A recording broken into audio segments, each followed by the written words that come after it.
Hello, hi everyone, welcome back to my YouTube channel. So tonight I'm going to be talking about how to score higher in your IELTS speaking session. So so I've sat 2 IELTS exams. So the first one was IELTS academic because I needed to start working as a medical doctor in the UK, and also IELTS general. I sat that for a different reason, but anyways, let's continue. So in my IELTS academic, I had a band 8 for speaking, but in my general, I had a band 8.5. And I'm going to tell you what I noticed as the differences. So I've lived in the UK for a while, but you don't need to fake any accent to score high in the speaking session. I can tell you that. You just need to be as natural as possible. So now let's move on. So the first tip I'm going to talk about is people think they really need to impress during this session. Yes, you need to impress, but the most important thing is the interviews are so spontaneous. You really have to be yourself because you don't have enough time to plan a good answer, you see. You just have to be versatile, know about a lot of things, can talk. You should be able to talk about a lot of topics. Yeah. More often than not, they won't ask you highfalutin questions. They won't ask you questions that are beyond your scope. They will most likely ask you something that happens in everyday life. Yeah. So let's look at the tips. So you're being tested on your ability to speak fluently and without hesitation, use various vocabulary, avoid grammar mistakes, and pronounce words well. So be as clear and loud as possible. So when you get in, you have to make eye contact. Look the examiner, look him in the eye, give him a handshake. So as you're going in, don't wait for him to greet you first or her. Greet him or her first in a loud voice. Yeah. Hello! Sound as bright as you can. Yeah, be optimistic. Don't drag your feet in, be bored, looking all sweaty, and look good, look optimistic, look full of life, be as natural as you can. So I noticed that the difference between that time I scored 8, I was very robotic. I had some sentences in my head that I had crammed. That I said, I'm just going to give it to the examiner. If he asks me this, where are you from? I'm from Nigeria. Is in the southwestern part of Nigeria. I'm from Yoruba. I'm from Yoruba clan or tribe. It's in the southwestern part of Nigeria. Blah, blah, blah, blah, blah. I'd memorized some sentences that I was going to say. But the second time, I didn't memorize anything. I was completely natural. I flowed. I went with the flow. So I had 8.5 the second time. Yeah. So let's go. So you need to be fluent and liberated, you need to speak fluently and spontaneously. When you're more spontaneous in your speech, you would gain more points. Don't worry too much about using, big words, vocabulary. Use some vocabulary, but don't make it too complex. Don't be caught trying to please the examiner using jaw-breaking words. Yeah. And when you use them correctly. So you need to practice answering simple questions. How are you? Oh, I'm great. Yeah. In a very emotional and loud manner. You need to record yourself speaking. Yeah. And listen to yourself over and over again. So that's something you need to do. So if you can't hear the examiner for one reason or the other, so I did my IELTS in London, and at some point I didn't hear what the examiner said, but he told me to talk about where I come from. If I prefer if I would like to live in a rural place versus city. And then I told him to repeat himself because I didn't get his accent at the time, and he repeated himself, but that didn't stop me from getting a band 8.5. So be emotional. Yeah, I've said that. Express your feelings like you would do in your normal native language. So this is really important. Excuse me, sorry. Yeah, extend your speech. So try to speak at least more than the examiner. Be really, really spontaneous. Don't let the examiner speak more than you. Never give short, uncommunicative replies. So, do you prefer a city to a village? For instance, you're like, no. What's no? It's either you say, no, I don't, and I'll explain why. Extend your speech.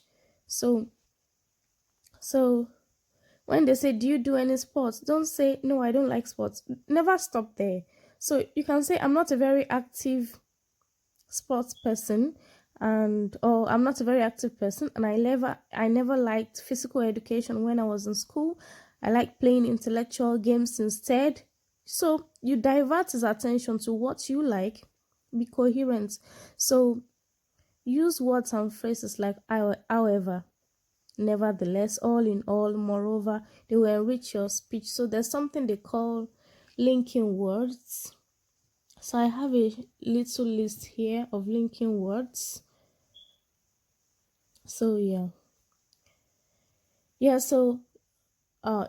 you can use prepositional phrases. Yeah, they usually come before noun phrases. Yeah, so you can use conjunctions that join two words together. You can use something that will show a cause or effect. Like you can say, I'm not a very active person because of, due to the following reasons. So because you can use, things like that, despite the fact that, in spite of, although, even though, whereas, and when you use those things, it shows that you're using linking words and phrases. So give yourself time to think. If you're unsure of how to answer a question, give yourself a bit more time. First of all, you can start thinking. You can use some delay tactics. You know what they call delay tactics? When you want to, you don't want the examiner to know that you're thinking, but you're actually thinking. So you're doing something like, that's a tricky question, or I've never thought about that before, or that's an interesting question. So you're giving yourself extra. You're saying it loud, but in your mind you're thinking, what points can I? Do you understand? So what was your favorite book in childhood? What book did you like as a child? You now say, let me see. So you're giving yourself time to think. So if you make a mistake, don't panic. So when I had my 8 in academic, I didn't make any mistake. I was flawless. When I had 8.5, I did make a mistake, but I corrected myself. So don't panic. It doesn't matter. Make a good first impression. So I said, hello, what's your name? The examiner will tell you, oh, that's a nice name. I'm very pleased to meet you today, Dave. Shake his hand. My name is blah, blah, blah, blah, blah, blah, blah. Oh, where are you from? I'm Nigerian. If they say, can I see your passport? Usually they ask for passport. You say, oh, here you are. Don't just give the examiner passport. Yeah? Or here it is. Yeah? When you're giving someone something, that's what you say. So don't learn answers by heart. Some people are not very, I am very good with cramming. I can cram a whole textbook and give it back to you. I'm good at that, but not everybody is good. So the problem with learning things, answers by heart, is if it now doesn't ask you what you've learned by heart, how are you going to, because of that emotional stress of, no, I'm not lucky today. Someone is asking me questions, but that's not what I learned by heart. Might make you fumble. So that's why you don't learn answers by heart. So you be as natural as you can. Yeah. So I'll tell you the parts of IELTS that they score. So they score you for fluency and coherence. So how clear and structured is your speech? So you connect your sentences with linking words. You score points for that. You extend your answers. I've given you some examples. So what's your favorite meal, or what activity do you do during weekends? Oh, I love to listen to music. Don't just stop there. You can say especially R&B, soul, hip hop. You can give a list of examples, blah blah blah blah blah, and blah. However, I also like to play intellectual games like blah blah. So you see how you're making your sentences very complex. So lexical resource. How good is your vocabulary? So I am a medical doctor. if you ask me what I do during weekends, in fact, that's how I was able to score 8.5. So I took the examiner into my own world, the world of medicine. So I told him, after I do all this during weekends as recreational activities, I also like to do a bit of studying. Yeah, so I want to study about, let's say, idiopathic pulmonary fibrosis. I want to learn about my patients. I want to learn what's going on in the hospital. You give them a few medical terms. If you're a hairdresser, give them a few hair terminologies about hair. You can I like to braid hair for people. I like to fix weave-ons. I love sewing braids. When you're using words like that, it makes you smooth because that's your field. If you're a driver, talk about long distance journeys, talk about parts of a car, talk about different things. If you're a lawyer, talk about law, talk about the law courts, talk about cases that you've seen, that you've handled. If you're a student, talk about classrooms, your colleagues, talk about your scores. Make sure so if you don't know vocabulary that you can put spots on, just go to something you do, your own field. Yeah? Pronunciation. So my voice is very sonorous. Sometimes it sounds like I'm mixing words together. So try to be loud. If you have this kind of beautiful angelic voice like I've got, try to be very loud so they don't just think you're singing. Yeah. So you can record your own speech like I did. I did that a few times before I went for the exam.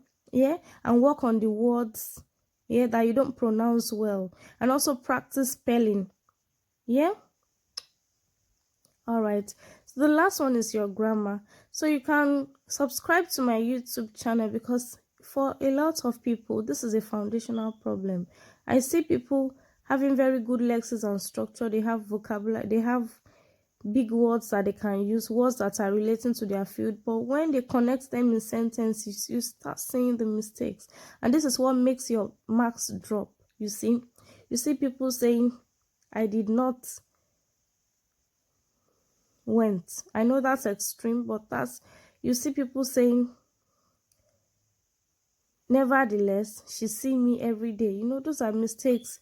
When this is a foundational problem, if you never really learned grammar, yeah, you never really learned how to use prepositions, conjunctions, pronouns correctly with verbs, and you're making such mistakes, it shows more in your writing, you see, and your speaking.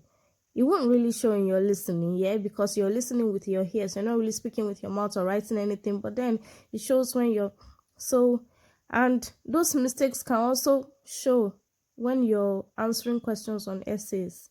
Because when they say you should summarize something, you shouldn't make errors then as well. But it's more glaring even when you're speaking. So you really need to be careful. You can follow me on YouTube. Yeah, my name is Blessing A. So I try to correct the foundational errors I hear when people speak. When people, there's something we call blunder I don't want to speak my native language, but it really sounds like a gunshot. When you're combining the wrong words with the wrong verbs and the wrong conjunctions and wrong prepositions, and you're speaking bad grammar, writing bad grammar. So I try to correct that foundational problem in my YouTube videos. So I'll try to teach you the basics of English.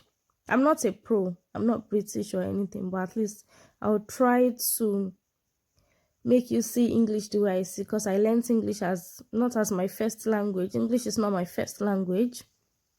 Yeah, I'm Nigerian, so English is not my first language, but the basic things, the unforgivable mistakes that you shouldn't make. So I'm going to be addressing them. So you need to watch a number of my videos as well, because grammar is not something you can teach in one video. Yeah, it was nice talking to you, making you go through this session with me. I'm very open to questions. If you have essays, send them to Dr. Blessing Bello at yahoo.com. I'm happy to mark them and correct you. Yeah. Thank you so much for watching. Thank you for your time. Bye bye. All the best in your IELTS. Bye bye.